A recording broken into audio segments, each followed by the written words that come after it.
વાલા મુક્તો આ મીઠા લીમડાની મજા સમજવા જેવી વાત છે।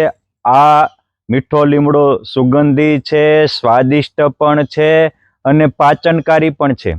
આ મીઠા લીમડાનું સેવન સવારમાં 5-10 પાંદડા વહેલા ઉઠીને તમે ધોઈને ચાવી જાઓ તો તમારા ડાયાબિટીસ ને કોલેસ્ટ્રોલને કંટ્રોલમાં કરે છે।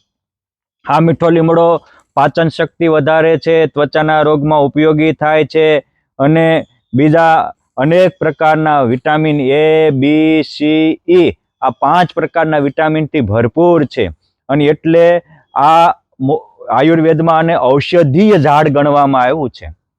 જે રીતે મીઠો લીમડો સર્વ પ્રકારે યોગ્ય માત્રામાં લ્યો તો એ પાચનકારી છે, સુખકારી છે અને હિતકારી છે।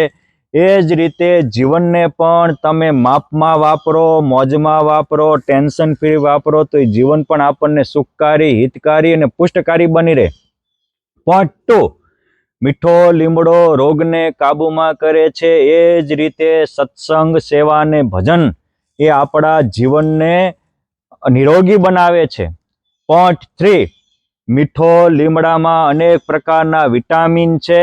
એ જ રીતે જે પરોપકારના કાર્ય કરશે એ સ્વાર્થથી મટીને પરમાર્થી બનશે, કુભાવ છોડીને સદભાવ કેળવશે, દેહભાવ છોડીને બ્રહ્મભાવ કેળવશે તો એનું જીવન પણ હજારો માટેનું નિરોગીપ્રદ અને પુષ્ટદાયક બની રહેશે।